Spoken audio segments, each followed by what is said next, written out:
Class sixth आज हम पढ़ेंगे आपकी इंग्लिश एनसीईआरटी बुक हनीसकल से चैप्टर नंबर 7 जिसका नाम है fair play. So before you read में देखते हैं क्या है। Has your best friend ever done something you thought was wrong? क्या कभी आपके सबसे अच्छे मित्र ने कुछ गलत किया है? What did you do then? और उस टाइम पर आपने क्या किया? Did you keep quiet? क्या आप चुप रहे? और did you tell your friend what you thought? या फिर आपने अपने दोस्त से वो कह दिया जो आप सोचते हो। Read this story about two friends who had to decide which was more important, friendship and enmity और a sense of what is right and what is wrong. ये स्टोरी को पढ़ना है जो कि दो दोस्तों के बारे में जिन्हें ये डिसाइड करना है कि क्या सबसे ज़रूरी है, दोस्ती और दुश्मनी, या फिर क्या सही है क्या गलत, इस चीज़ की समझ। तो चलिए पढ़ते हैं चैप्टर को। Jumman Shaikh and Algu Chaudhari were good friends. Jumman Shaikh और अलगू चौधरी दो बहुत अच्छे दोस्त थे। So strong was their bond of friendship that when either of them went away from the village the other looked after his family. अब उनकी दोस्ती इतनी पक्की थी ना कि मान लो कभी कोई एक गांव से बाहर चला जाता था किसी काम से तो दूसरा उसके परिवार की पूरी देखभाल करता था। Both were greatly respected in the village और पूरे गांव में उनकी दोस्ती की मिसालें दी जाती थी और उनका बड़ा सम्मान करते थे लोग। Jumman had an old aunt who had sum property. Jumman की एक बूढ़ी आंटी थी जिसके पास कुछ संपत्ति थी। This she transferred to him on the understanding that she would stay with him and he would look after her. और ये संपत्ति उसने जुम्मन के नाम कर दी इस समझौते के साथ कि वो उसके साथ रहेगी और उसकी देखभाल वो लोग करेंगे, है ना। The arrangement worked well for a couple of years. अब कुछ सालों तक तो सब कुछ ठीक चलता रहा, है ना। देन द सिचुएशन चेंज्ड और कुछ टाइम बाद जो सिचुएशन थी, जो परिस्थिति थी, वो बदल गई। Jumman and his family were tired of the old relative. Jumman और उसका परिवार दोनों उस बूढ़ी महिला से, बूढ़ी आंटी से परेशान हो गए, बहुत ज़्यादा थक गए, है ना। Jumman become an indifferent to her as his wife who had grudged even the little food that the old lady wanted every day. और जुम्मन और उसकी पत्नी दोनों के दोनों उससे कटे हुए रहने लगे, उससे बहुत परेशान रहने लगे, यहाँ तक कि बूढ़ी औरत को, बूढ़ी आंटी को जो प्रतिदिन का सुबह शाम का खाना चाहिए होता था वो खाना भी उसको नहीं मिलता था, उसको भी वो बड़े ही आनाकानी करती थी देने में, ठीक है, सुनाती भी थी साथ ही साथ। But she swallowed these insults along with her food for a few months। अब कुछ महीनों तक तो उस बूढ़ी आंटी ने सब कुछ सहा, है ना, बेइज्जती सही, है ना, जिस बेइज्जती के साथ उसको खाना दिया जाता था वो खाया उसने। But patience has its limits. लेकिन धैर्य की तो कोई सीमा होती है ना, आखिर कोई कब तक बेइज्जती को सहेगा। तो आगे क्या होता है देखते हैं, ये आप देख रहे हैं ना इस पिक्चर में। One day she spoke to Jumman, my son it is now obvious that I am not wanted in your house. एक दिन उसने जुम्मन से कहा कि बेटा अब ये मैं समझ गई हूँ कि मेरी अब तुम्हारे घर में कोई ज़रूरत नहीं है, तुम्हारे ऊपर मैं बोझ बन गई हूँ, ठीक है। So kindly give me a monthly allowance so that I can set up a separate kitchen. तो इसलिए तुम ऐसा करो, कृपा करके मुझे महीने में कुछ खर्चा दे दिया करो ताकि मैं अपनी रसोई अलग से बना लूँ, ठीक है। अब जुम्मन इस पर क्या जवाब देता है देखते हैं। My wife knows best how to run the house, be patient, said Jumman shamelessly. अब जुम्मन ने ये सुना तो उसने बड़ी ही बेशर्मी के साथ कहा कि मेरी वाइफ जानती है, मेरी पत्नी जानती कि घर को किस तरह से चलाया जाता है, ठीक है, तो धैर्य रखो थोड़ा। This made his aunt very angry and she decided to take her case to the village panchayat. अब जब बूढ़ी आंटी ने ये देखा कि कितनी बेशर्मी के साथ वो उससे बात कर रहा है जिसके नाम उसने अपनी पूरी प्रॉपर्टी कर दी है, तो उसको गुस्सा आ जाता है और वो ये डिसाइड कर लेती है कि वो अपना केस जो है वो विलेज की, गांव की पंचायत में लेकर जाएगी और सब कुछ बताएगी कि किस तरीके से जुम्मन और उसकी फैमिली उसके साथ व्यवहार कर रहे हैं, ठीक है।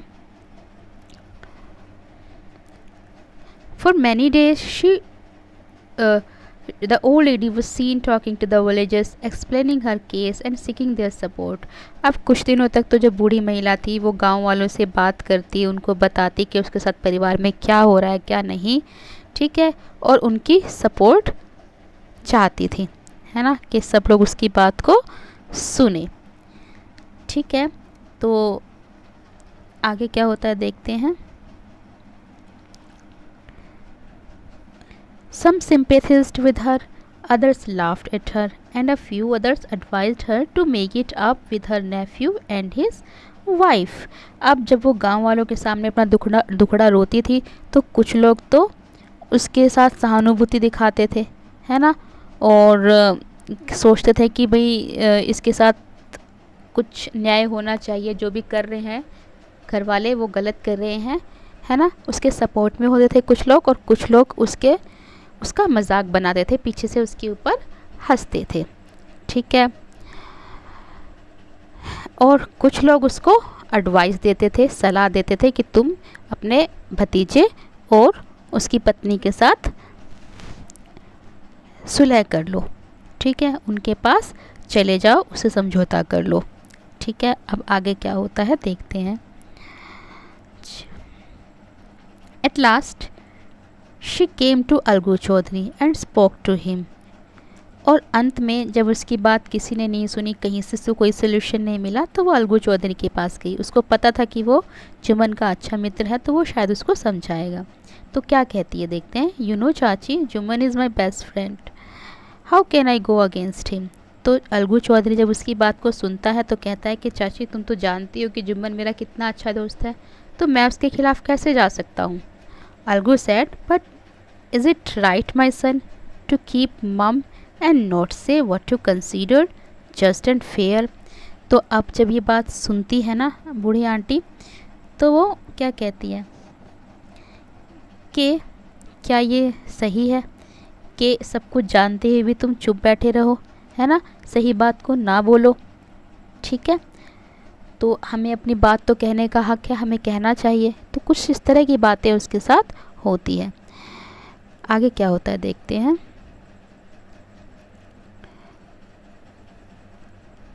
What you consider just and fair, pleaded the old lady. Come to the panchayat and speak the truth, she said. Algu didn't reply, but her words kept ringing in his ears. तो जब ये सारी बातें बूढ़ी aunty कहती है उससे, तो अलगू को कुछ समझ आती है। वो उससे कहती है कि तुम्हें ये जो केस है वो पंचायत में लेकर जाना चाहिए, ठीक है, और सच बोलना चाहिए। तो अलगू इस बात पर कोई जवाब नहीं देता, लेकिन बूढ़ी औरत जो थी उसके जो शब्द थे वो उसके कानों में बार बार गूंज रहे थे कि वो क्या कह रही थी। वो सपोर्ट मांग रही थी एक तरीके से उसका। पार्ट 2 देखते हैं क्या होता है। The panchayat was held the same evening under an old banyan tree. अब जब बातचीत हो जाती है तो पंचायत होती है उसी शाम को एक बरगद के पेड़ के नीचे। Jumman stood up and said, Jumman वहाँ पर खड़ा हुआ और उसने कहा, the voice of the panchayat is the voice of God, कि जो पंचों की आवाज़ है वही भगवान की आवाज़ है। Let my aunt nominate the head panch, I will abide by her decision. तो कहता है कि मेरी आंटी जो है वो अपने हेड पंच को चुन ले कि उसका केस कौन लेगा, ठीक है, और मैं उसकी बात को मानूंगा। ठीक है, कहते हैं कि जिसे चाहे वो अपना सरपंच मान ले, उसके निर्णय को मैं मान लूँगा। ठीक है, आगे क्या होता है देखते हैं। The panchayat knows neither friend nor enemy, what do you say to Algu Chaudhary, the old lady announced. अब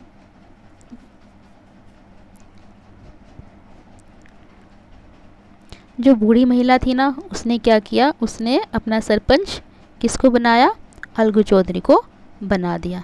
ठीक है, उन्होंने कहा कि जो पंच होते हैं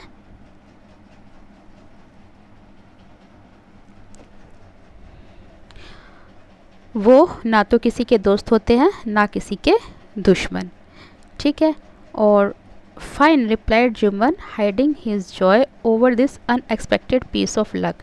अब जैसे ही जुम्मन ने ये देखा कि उसने अपना जो सरपंच है वो अलगू चौधरी को चुन लिया है, तो वो बड़ा खुश होता है अंदर ही अंदर और अपनी खुशी को छुपा लेता है। ठीक है, उसको लगता है कि अलगू चौधरी उसका दोस्त है तो उसके फेवर में ही सब निर्णय जाएगा। आगे क्या होता है देखते हैं। Chachi, you are aware of my friendship with Jumman, said Algu. अब अलगू ने कहा कि चाची तुम जानती हो ना मेरी और जुम्मन की दोस्ती के बारे में। I know that, replied the aunt, but I also know that you will not kill your conscious for the sake of friendship. ठीक है, तो वो कहती है कि मुझे सब पता है, मैं जानती हूँ।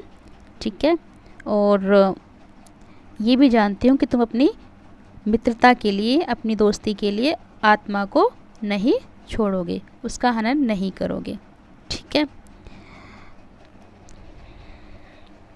और अपनी आत्मा की आवाज़ को ज़रूर सुनोगे। God lives in the heart of the panch and his voice is the voice of God.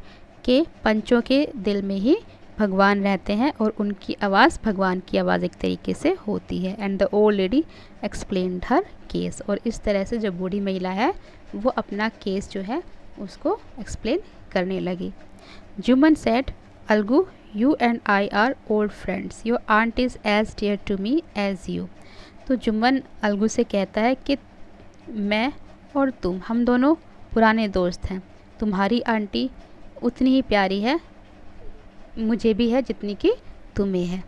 ठीक है, और अब मैं पंच हूँ, सरपंच हूँ। So you and your aunt are equal before me, तो इसीलिए तुम और तुम्हारी आंटी मेरे सामने बराबर है। व्हाट यू हैव टू से इन योर डिफेंस, कि तुम्हें अपने बचाव में क्या कहना है तुम कह सकते हो। अब क्या कहता है देखते हैं Jumman. 3 years ago began Jumman, Jumman ने कहना शुरू किया 3 साल पहले, my aunt transferred her property to me, मेरी आंटी ने जो प्रॉपर्टी थी वो मेरे नाम की। I promise to support her as long as she lived, और मैंने उनको ये वादा किया कि जब तक वो ज़िंदा रहेगी मैं उनकी पूरी तरीके से देखभाल करूँगा, उनकी सपोर्ट करूँगा हर तरह से।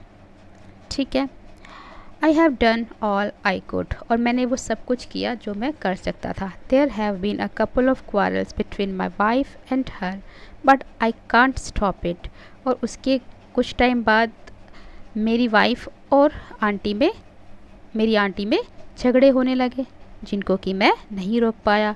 Now my aunt is claiming a monthly allowance from me, और अब मेरी आंटी डिमांड कर रही है कि मैं उनको मंथली खर्चा दूँ। This is not possible, that's all I have to say, और ये मेरे लिए संभव नहीं है, बस यही मुझे कहना था। Jumman was cross examined bye Algu and others. अब जुम्मन जो था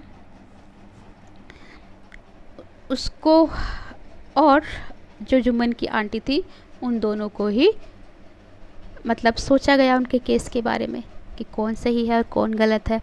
then Algu announced, we have gone into the matter carefully, और अलगू ने ये घोषणा की कि हमें इस मैटर में बहुत ही ध्यान से सब कुछ करना पड़ेगा, पूरा डीपली इस पे जाना पड़ेगा। In our opinion Jummu must pay his aunt a monthly allowance or else the property goes back to her. और जुम्मन अलगू कहता है कि जुम्मन को या तो उसकी आंटी को मंथली अलाउंस देना चाहिए, मंथली खर्चा देना चाहिए, या फिर उसे ये प्रॉपर्टी जो है वो वापस कर देनी चाहिए।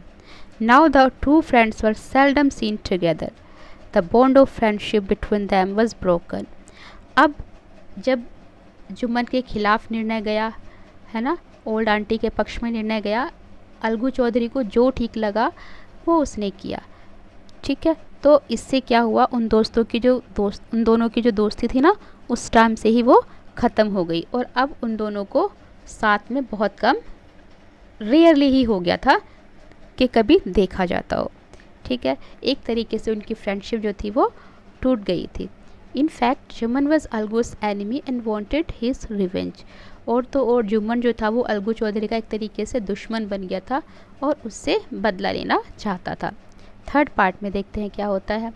Days passed and as ill luck would have it, Algu Chaudhary found himself in a tight spot. तो दिन बीतते गए और दुर्भाग्य से एक दिन ऐसा हुआ कि अलगू चौधरी जो था उसने एक कठिन समय में एक परिस्थिति में अपने आप को घिरे हुए पाया। One of his fine pair of bullocks dead, उसके पास एक बैलों का जोड़ा था जो कि मर गया। And he sold the other to Samjhu Sahu a cart driver of the village, और उसने इसको बेच दिया था कार ड्राइवर